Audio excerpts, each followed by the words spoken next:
TV SC, a TV de São Caetano para todo o planeta.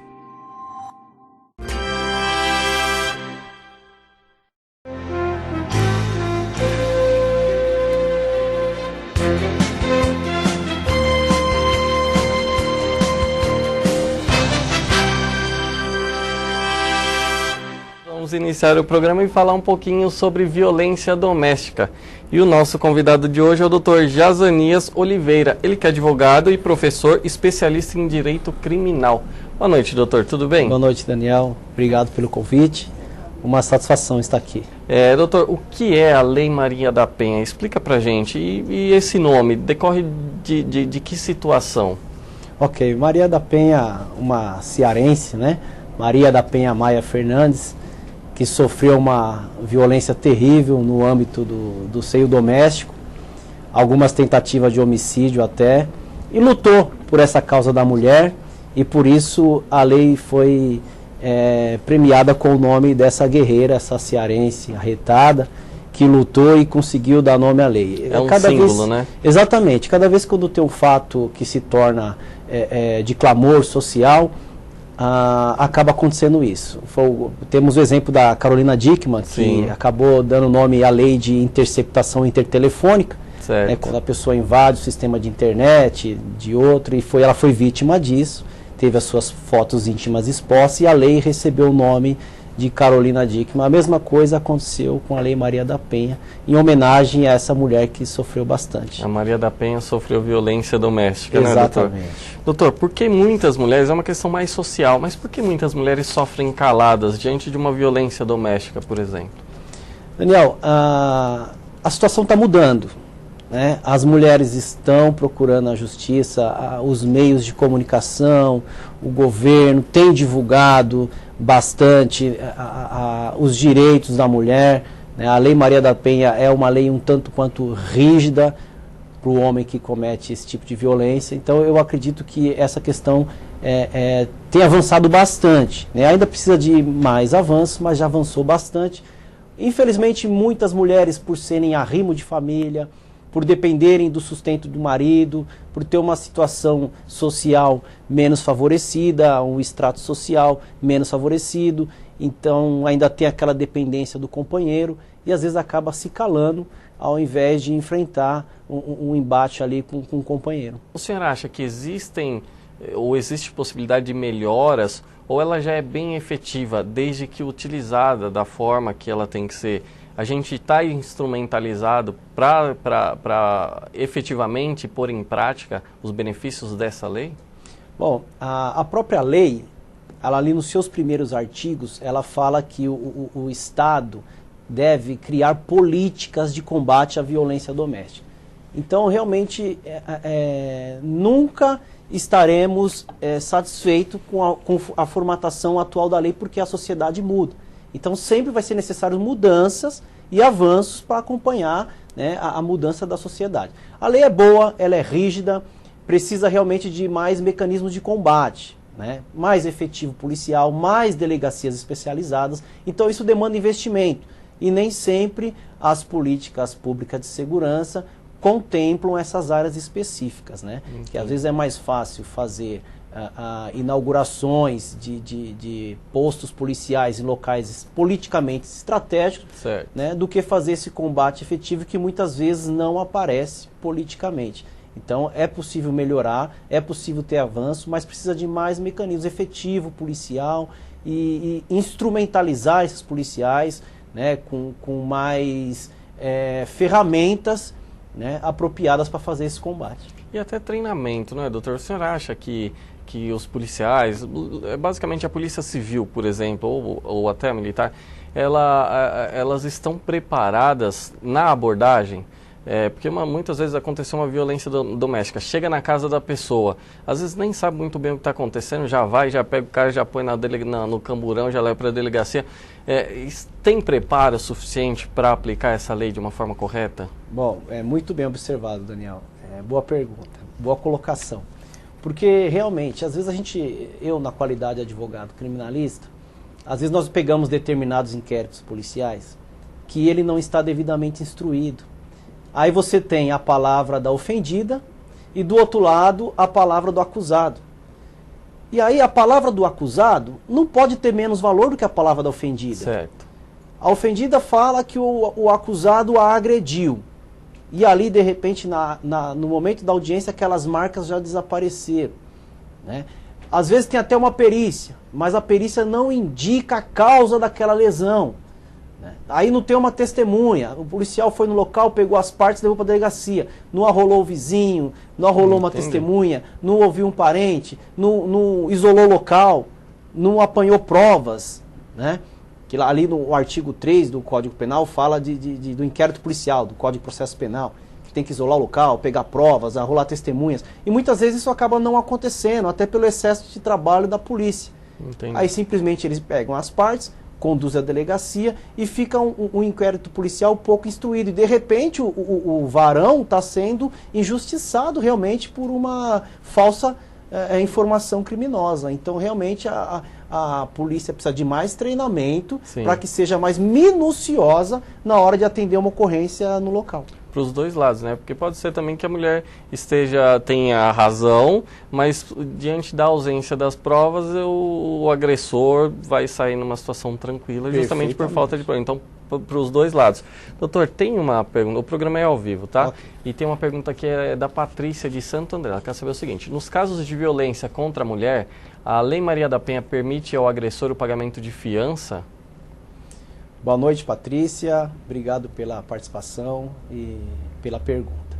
Bom, a Lei Maria da Penha, ela é uma lei que veio para realmente minar a violência no âmbito do seio doméstico. Então, se o camarada for detido e ali no dia seguinte pagar uma fiança e for posto em liberdade, a lei perde o sentido. Então, o delegado de polícia, o juiz, na hora de decretar uma prisão, ou o delegado na hora que faz o flagrante, o que ele está motivado? Motivado em tirar a liberdade daquele agressor para que ele não cometa um mal maior, para que não evolua de uma lesão, de uma agressão para o homicídio. Então não faz sentido. Então aquela prisão em flagrante vai ser submetida à autoridade judiciária, ao juiz de direito, e ali com certeza o juiz, após um pedido de liberdade provisória, ele vai avaliar circunstancialmente se é necessária a mantença da prisão ou se ele já pode colocar em liberdade aquele cidadão acusado. Na maioria das vezes, uma vez iniciada a violência doméstica, o juiz só permitirá a liberdade do acusado se ela deferir uma medida protetiva de urgência, que seria o afastamento do mesmo do lar e a proibição de se aproximar da ofendida. Entendi. Doutor, tem uma pergunta aqui que seria, no meu ponto de vista, seria até objeto de uma dissertação, de tão polêmica que é, e interessante também. É o seguinte: é possível aplicar a lei para lésbicas, transexuais e travestis? É uma situação, uma discussão que nós do mundo jurídico, nós operadores de direito, não tem como fugir dessa questão, porque a sociedade tem passado por essas transformações e são coisas comuns no nosso dia a dia. Recentemente eu atuei para uma mãe e um pai em que o filho e o companheiro os acionaram na justiça porque alegavam que eles se opunham a esse relacionamento de forma veemente, né? Então é uma coisa comum. Eu não vejo como aplicar a Lei Maria da Penha num casal homossexual, 2 homens, porque a lei ela é específica para o sexo frágil, para o sexo feminino, né? Por analogia, podíamos discutir essa questão, mas provavelmente uma lesão corporal, em se tratando de 2 homens, será tratado pelo Código Penal. Agora, uma questão envolvendo 2 mulheres, poderemos tratar, sim, no âmbito da Maria da Penha, porque é uma violência doméstica e a vítima é uma mulher.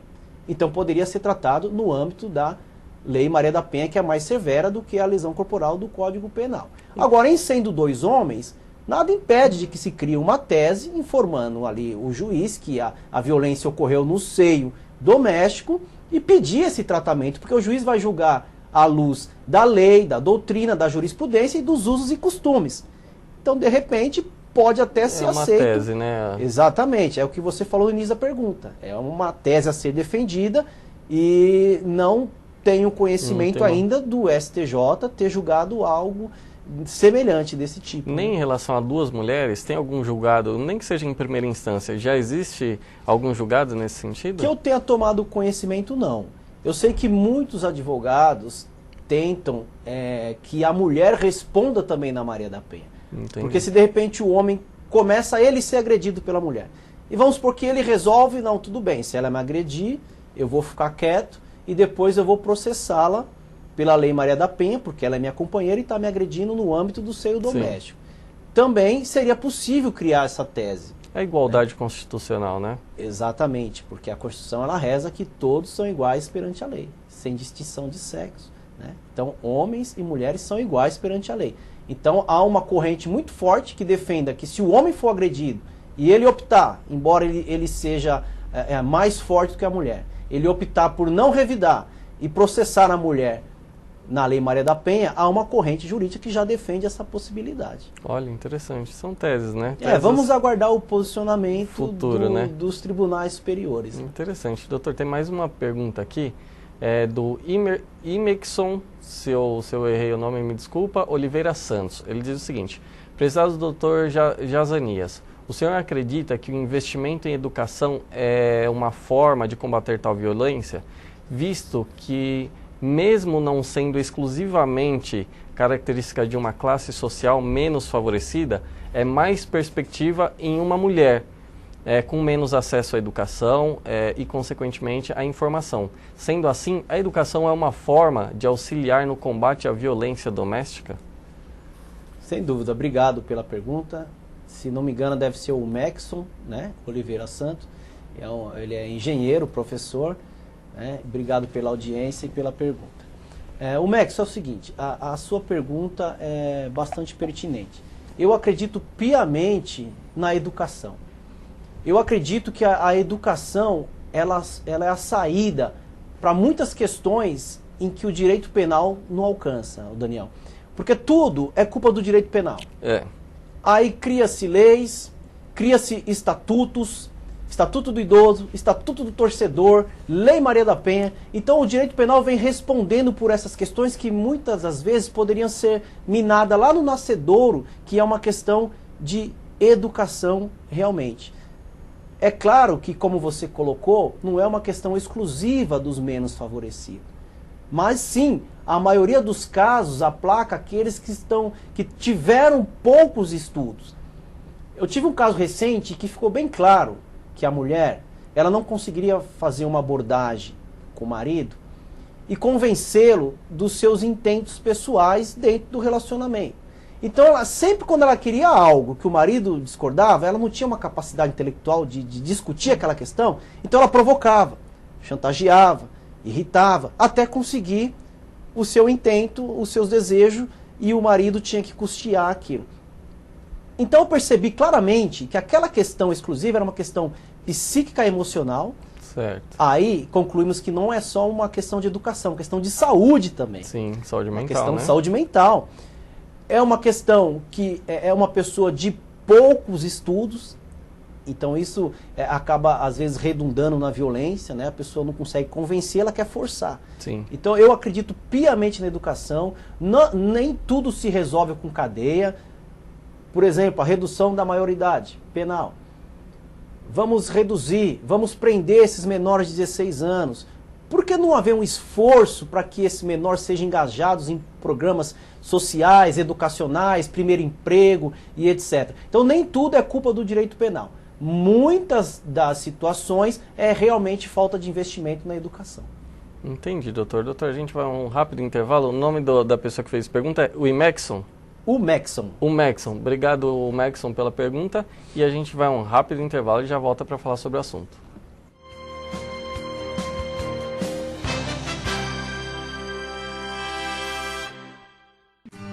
Café San Martín, o lugar ideal para tomar aquele cafezinho e ainda saborear lanches salgados, doces e bolos deliciosos. São diversos sabores. Destaque também para o almoço, com pratos rápidos e saladas, opções variadas e preço acessível.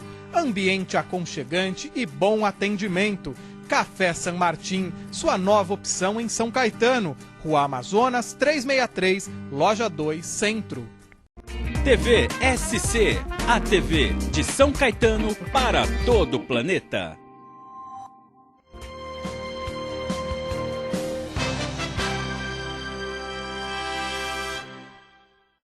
Voltamos ao vivo com o programa Dias Melhores. A gente está falando um pouquinho sobre violência doméstica. Violência contra a mulher é mais especificamente a Lei Maria da Penha. E o nosso convidado é o Dr. Jazanias Oliveira, ele que é advogado especialista em direito criminal.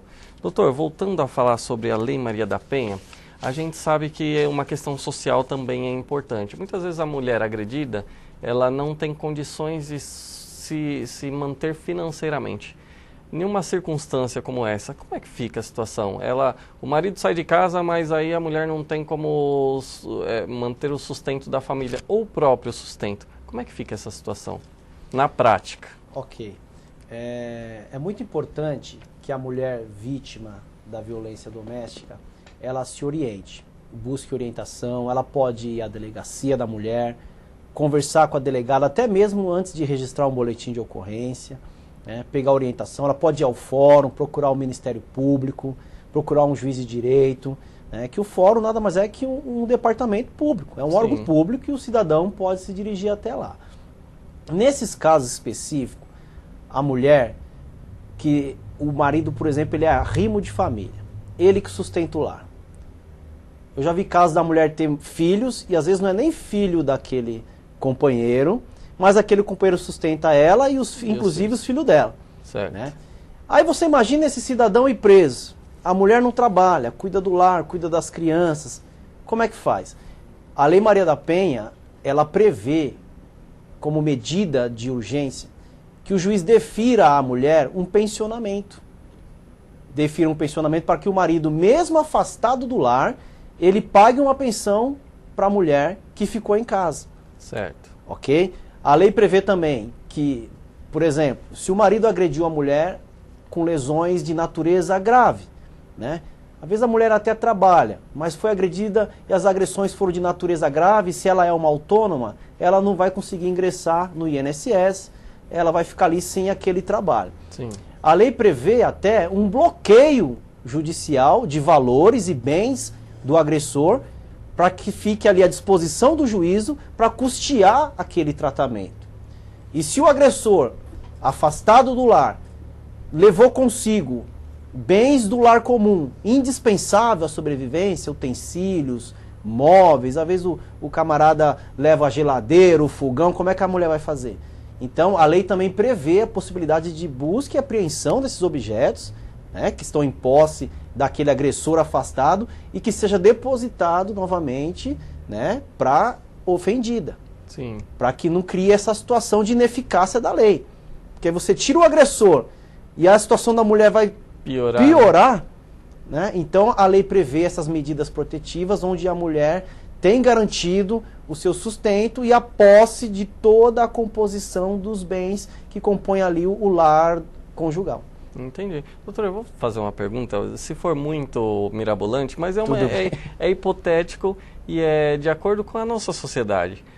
Muitas vezes essas situações de agressão, o homem e a mulher, eles já vivem numa situação financeira muito ruim, eles lutam para sobreviver, têm vários filhos para cuidar, para criar. O agressor, ele foi preso em flagrante e ficou na cadeia.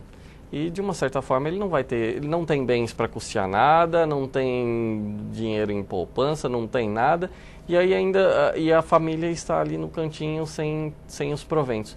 Existe algum aparato judicial ou social para amparar essa família que ficou ali? Sim, boa colocação, até em complemento à minha resposta anterior. Existe também diversos programas sociais. A lei prevê um encaminhamento, porque existem as medidas protetivas para a mulher e existem medidas contra o agressor. Dentro das medidas protetivas da mulher e da família em geral, existe o encaminhamento a programas sociais do governo federal, estadual e municipal. Como atua aqui muito nas comarcas do ABC, aqui as prefeituras, eu vou falar especificamente da Prefeitura de Santo André, certo. Lá possui o programa Vem Maria. que é específico para esse tipo de atendimento psicológico, social, até material, né, para a mulher vítima de violência doméstica. Eu já tive casos meus específicos em que a vítima foi encaminhado para esses programas da prefeitura, onde ela vai ter um abrigo, né, para que ela fique, onde ela vai ter comida, sustento e até um tratamento psicológico. Entendi. Doutor, tem mais uma pergunta aqui, da Antônia Marques de São Bernardo. Ela quer saber o seguinte: o que diz a lei nesses casos de violência o que diz sobre a guarda dos filhos e o patrimônio adquirido do casal? A lei Maria da Penha de alguma forma define essa situação? Não, exatamente.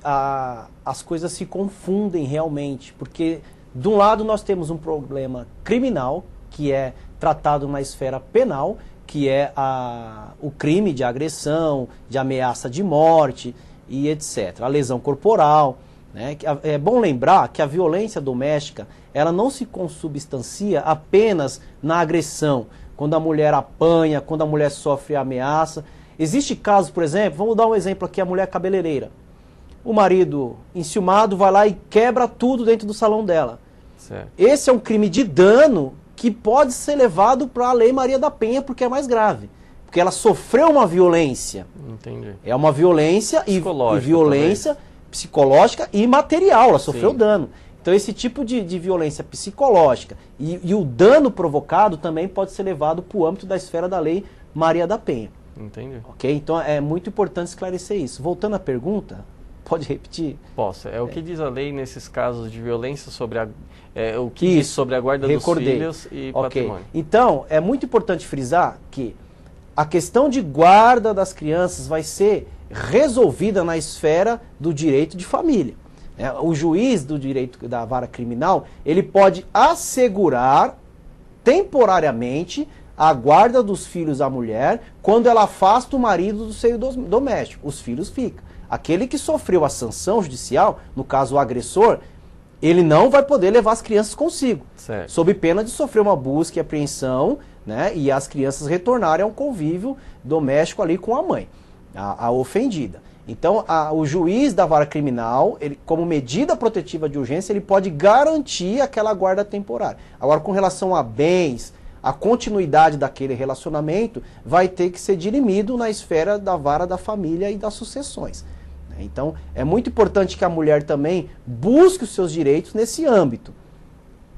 Às vezes se ela tem interesse em divorciar-se, ela tem direitos a bens e valores, né, que foram construídos na constância do relacionamento. Mas isso, o direito penal não vai partilhar aqueles bens que a mulher tem direito. Aí também terá que ser tratado na esfera do direito de família. Entendi. Doutor, a gente tem uma pergunta aqui falando sobre fiança, no caso da Lei Maria da Penha. O senhor já tinha respondido anteriormente que não cabe fiança, é isso? Isso, exatamente. Não admite fiança. Tem uma pergunta aqui do José Bispo, ele quer saber o seguinte: prezado doutor Jazanias, caso a esposa sofra a agressão e a mesma não quer denunciar o seu companheiro e os filhos fazem a denúncia, a polícia pode intervir efetuando a prisão mesmo sem a mulher denunciar por vontade própria? Então os filhos fazem a denúncia e a mulher, de uma certa forma, não quer. O que acontece? A notícia crime, a gente no direito aprende sobre esse princípio notitia criminis, né, do latim.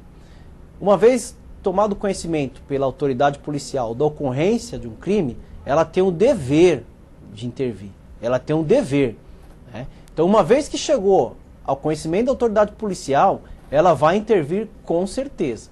Mas a efetividade das medidas previstas na Lei Maria da Penha vai sim depender da manifestação de vontade da mulher. Porque a mulher ela deve representar criminalmente contra o marido. Porque às vezes ela sofre ali uma lesão e aí fica naquela indignação, sim, até registra um boletim de ocorrência e antes que as partes sejam intimadas, né, dependendo, não houve um flagrante, né, ela resolve, né, compor com o marido, né, e ali procurar pôr panos quentes. Aí ela retira a queixa, popularmente falando, retira a queixa e deixa de representar. Aí, consequentemente, a persecução penal não vai dar seguimento. Isso tem que ser feito judicial ou pode ser feito na delegacia? Pode ser feito na delegacia. Hoje, a delegacia da mulher, ela já pergunta para a ofendida se ela deseja representar contra o agressor e já consigna isso no boletim de ocorrência, e aí já vai ser submetido à apreciação do judiciário com a manifestação de vontade ou não da ofendida em dar sequência à persecução criminal. Entendi, interessante. Doutor, falando de uma forma social, socialmente falando, quais os fatores que geram essa violência doméstica? É uma pergunta muito interessante que vai de encontro à pergunta feita pelo Dr. Mexon, porque a questão social ela está diretamente envolvida, diretamente. A falta de educação, a falta de acesso à saúde, a falta de acesso até, às vezes, a trabalho mesmo. Tem até aquele ditado que diz a mente vazia é a oficina do diabo, né? Às vezes a pessoa não tem acesso a um trabalho e aí começa a ter necessidades específicas dentro de casa e tudo isso é motivo para iniciarem as confusões. Tem até aquela história, né, que se faltar o dinheiro, o amor sai pela janela, né? Então realmente é uma questão social. É necessário haver mais investimento em saúde, mais investimento em educação, mais investimento em emprego. Então é um problema também a ser resolvido na esfera política. Os nossos governantes, não basta criar leis e cada vez mais tornar o crime hediondo, né, tornar o crime qualificado, aumentar a quantidade de cadeia, porque a pessoa condenada vai para a cadeia também e não consegue se ressociabilizar. Ele fica pior ainda. Então eu acredito piamente nas políticas públicas sociais, em que o governo tem que olhar realmente para os menos favorecidos, né? Até porque se faltar os acessos aos menos favorecidos, eles vão sair das áreas periféricas e vão incomodar aqueles que têm uma condição melhor, sim, seja através do furto, do roubo, do assalto, e consequentemente vai gerar problema ali dentro da sua casa. Acredito muito na família, acredito nos valores da família. Eu acho que assim como o dever do Estado, é dever da família, né, promover a educação, né? Os pais têm uma responsabilidade muito grande na educação dos filhos. Eu acredito nessa entidade que é a família. Se a família for sadia, certamente aqueles membros da família vão ser bons cidadãos. Entendi. Doutor, para terminar, ontem a presidente Dilma ela fez um pronunciamento em rede nacional e falou sobre o feminicídio. O que seria, doutor? Bom, feminicídio, eu respeito muito a luta das mulheres, né, esse avanço que teve, as mulheres sempre brigando por igualdade de condições, seja no mercado de trabalho, na sociedade, enfim, eu acho muito valoroso, né, esses movimentos, mas existe uma linha tênue que pode desacreditar esses movimentos, né? Então determinadas lutas, determinadas brigas que se faz, esses movimentos para conquistar espaço, deve ser vista com muita cautela, sob pena de ter esses movimentos, né, eu estou colocando essa questão não por conta do feminicídio em si, mas eu acho que esses movimentos em defesa da mulher, né, até o movimento em defesa da igualdade, seja racial, né, de sexo, gêneros, os movimentos GLBTs, etc., certo, tudo tem que ser visto com muita cautela. O feminicídio, eu aposto e acredito que foi um avanço, será um avanço. Eu já vi casos de homicídio, de homem praticar homicídio contra a mulher, motivado por questões domésticas ou até mesmo passionais, né? E o cidadão acaba respondendo por homicídio simples, que a pena é de 6 a 20 anos. Se ele é primário de bons antecedentes, ele pode pegar ali a pena mais próxima do mínimo e rapidamente ele estar solto. Então essa lei veio para tornar o crime de homicídio praticado contra a mulher por motivações do gênero, por ela ser mulher, ou até mesmo por questões passionais, questões do âmbito doméstico, um crime qualificado. O crime de homicídio, embora atentar contra a vida, é um crime altamente reprovável, mas o homicídio simples, ele não é qualificado, ele não é hediondo. O crime de homicídio simples, ele não é hediondo. O crime de homicídio qualificado, ele é hediondo. E uma vez o crime sendo hediondo, no caso o homicídio, hediondo por conta do feminicídio, que é um acréscimo de um inciso ao parágrafo 2º, a pena mínima vai dobrar de 6 para 12 anos e a pena máxima vai sofrer um acréscimo de 50%, vai de 20 a 30 anos. Então realmente veio para que seja mais pesada a punição, né? A pena no direito penal ela tem uma característica preventiva, então quando a sociedade sabe que aquele crime vai ter maior reprovação, maior sanção penal, a tendência e o que se espera é que se evite a ocorrência de determinado crime. Entendi. Doutor, obrigado por participar do programa. Eu que agradeço. A gente vai encerrar por aqui, foi um papo muito esclarecedor e um dia após o Dia Internacional da Mulher. O programa Dias Melhores fica por aqui, até a próxima segunda, um abraço a todos.